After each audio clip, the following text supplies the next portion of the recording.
오늘 말씀은 출애굽기 12장 37절에서 51절입니다. 키워드는 여호와의 군대, 하나님의 군대 출정, 그리스도 예수의 조언병사입니다. 이스라엘 자손이 라암셋을 떠나서 숫곳에 이르니 유아외에 보행하는 장정이 60만 가량이요 수많은 잡족과 양과 소와 심이 많은 가축이 그들과 함께하였으며 그들이 애굽으로부터 가지고 나온 발교되지 못한 반죽으로 무교병을 부었으니 이는 그들이 애굽에서 쫓겨남으로 지체할 수 없었음이며 아무 양식도 준비하지 못하였음이었더라. 이스라엘 자손이 애굽에 거주한 지 430년이라 430년이 끝나는 그날에 여호와의 군대가 다 애굽 땅에서 나왔은즉 이 밤은 그들을 애굽 땅에서 인도하여 내심으로 말미암아 여호와 앞에 지킬 것이니 이는 여호와의 밤이라 이스라엘 자손이 다 대대로 지킬 것이니라. 여호와께서 모세와 아론에게 이르시되 유월절 규례는 이러하니라.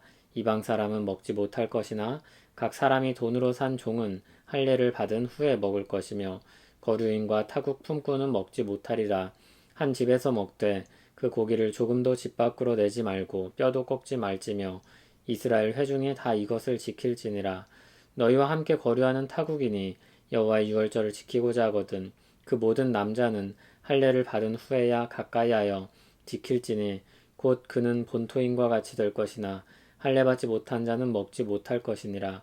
본토인에게나 너희 중에 거류하는 이방인에게 이 법이 동일하니라 하셨으므로 온 이스라엘 자손이 이와 같이 행하되 여호와께서 모세와 아론에게 명령하신 대로 행하였으며 바로 그날에 여호와께서 이스라엘 자손을 그 무리대로 애굽 땅에서 인도하여 내셨더라. 아멘. 이스라엘 자손이 애굽의 라암셋을 나와서 숫곳에 이르렀습니다. 보행하는 장정이 약 60만이었습니다. 보행하는 장정은 보병으로도 번역할 수 있습니다. 41절을 보면 여호와의 군대가 나왔다 이렇게 표현하고 51절에는 그 무리대로라고 번역했는데 다른 번역 성경을 보면 각 군대대로 이렇게 번역을 하기도 합니다. 앞에 문맥에서도 그들의 군대대로 애굽 땅에서 인도한다고 말씀하셨고 내 군대, 내 백성, 이스라엘 자손이라는 표현도 있습니다. 하나님께서 그분의 군대를 애굽에서 나오게 하십니다. 그런데 그 가운데 수많은 다른 족속 사람들이 함께 있습니다. 구약을 보면 이스라엘 자손을 중심으로 하여서 역사가 진행이 되지만 곳곳에 이런 부분들이 있다는 것을 기억하시기 바랍니다. 신약의 빛에 비추어 이해하면 민족보다는 언약에 속한 백성의 개념이 더 우선합니다. 그래서 이스라엘 민족이 아니지만 언약에 속한 백성이 될 수 있는 길이 열려 있습니다. 48절을 보면 이스라엘 백성들과 함께 거류하는 타국인 중 유월절을 지키려고 할 때 할례를 받으면 참여할 수 있었습니다. 언약에 속한 백성으로 받아들여진 것입니다. 로마서 2장 29절을 보면 하나님을 믿음으로 받은 할례, 즉 마음으로 받은 할례라면 얼마든지 그 사람이 하나님께 언약에 속한 백성으로 여겨졌습니다. 이스라엘과 함께 거하고 있지만 잠시 머무르는 거류인 또는 타국 품꾼은 유월절에 참여할 수 없었습니다. 유월절이 열린 축제가 아니라 폐쇄적인 절기인 것은 그 의미 때문입니다. 온 이스라엘이 하나님께 구원을 받아서 애굽 땅에 인도함을 받은 것을 기억하며 감사하는 절기였기 때문입니다. 그래서 구원받은 백성의 특별한 예배였다 이렇게 말할 수 있습니다. 하나님께서 군대라고 부를 수 없었던 이스라엘 자손들을 불러내셨습니다. 바로와 맞서게 하셨고 애굽 군대에게서 이기게 하셨습니다.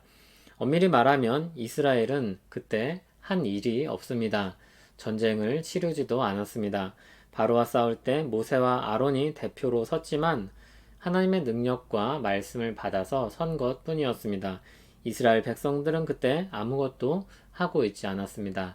애굽 군대가 그들을 뒤쫓아올 때 그들을 수장시킨 것은 하나님의 권능이었습니다. 그럼에도 하나님께서 그들을 나의 군대라고 부르십니다. 애굽의 군대는 잘 조직되고 준비된 군대였습니다. 마병과 무기도 갖추고 있었습니다. 군사 전략도 있었을 것입니다. 군사 식량을 공급하는 보급책도 있었을 것입니다. 그에 비하면 이스라엘은 정말 군대가 아니었습니다. 애굽에서 종살이 하던 백성이었습니다. 그렇다고 하나님께서 그들의 울분을 사용하셔서 마음을 하나로 모아서 강력한 군대를 결속시킨 것도 아닙니다. 독립운동을 시키신 것이 아니라는 뜻입니다. 하나님은 그들을 군대라고 부르십니다. 출정식을 하듯이 그들을 군대라 부르며 나오게 하셨습니다.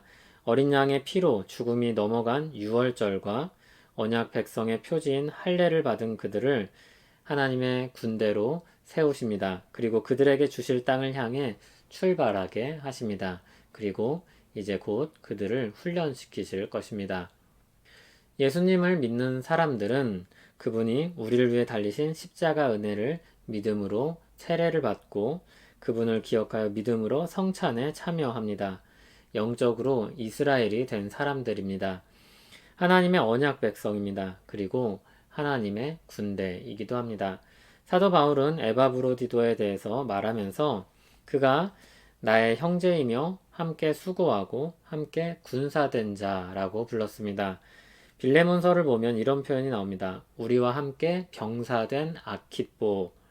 그에겐 하나님의 군대로 부름받았다는 의식이 있었던 것이죠. 구원받은 백성의 정체성이 여러 가지로 설명될 수 있습니다. 일반적으로 하나님의 자녀, 하나님의 백성, 그리스도의 몸, 하나님의 집, 이와 같은 표현으로 구원받은 자의 정체성을 설명합니다. 그리고 오늘 본 것처럼 주님의 군대라는 그런 의식도 있습니다. 우리는 은혜로 부름을 받았지만 아직은 오합지졸 같습니다. 영적인 싸움을 제대로 수행할 수 없는 어린아이와 같은 사람들입니다. 하지만 하나님께서 인생의 훈련을 통해서 하나님의 군대에 걸맞도록 성장시키실 것입니다. 그리스도 예수 안에 있는 은혜 가운데서 강한 사람들로 우리를 세우실 것입니다. 디모데후서 2장에 보면 바울이 디모데를 향해서 그리스도 예수의 좋은 병사로 나와 함께 고난을 받으라 하였습니다. 병사의 특징은 자기 생활에 얽매이지 않는 것입니다. 그리고 병사로 모집한 자를 기쁘게 하려는 것입니다. 다시 말해서 맡은 바 임무를 위해서 충성을 다하는 것이죠. 하나님께서 우리를 은혜로 부르시고 멋있는 군인으로 세워 가실 것입니다. 이스라엘 백성들이 애굽을 나와서 광야로 갑니다. 훈련소 생활이 시작되는 겁니다. 신자의 인생도 그런 면에서 광야요 고난입니다. 그리스도 예수의 좋은 군사로 훈련받고 그리고 바로 서는 우리 되기를 소원합니다. 하나님께서 우리를 정금같이 단련하시고 영광의 관을 씌우실 것입니다. 하나님 아버지 예수 그리스도의 보배로운 피로 우리를 구원하시고 주님의 군대로 부르시고 죄와 싸우게 하시고 악한 세상에 저항하게 하셨습니다. 은혜로 부르셨고 은혜에 합당한 삶을 살게 하시고 은혜로 빚으시는 줄 믿습니다. 오늘을 붙드시고 감당할 힘과 지혜와 능력을 주시옵소서. 예수님 이름으로 기도합니다. 아멘.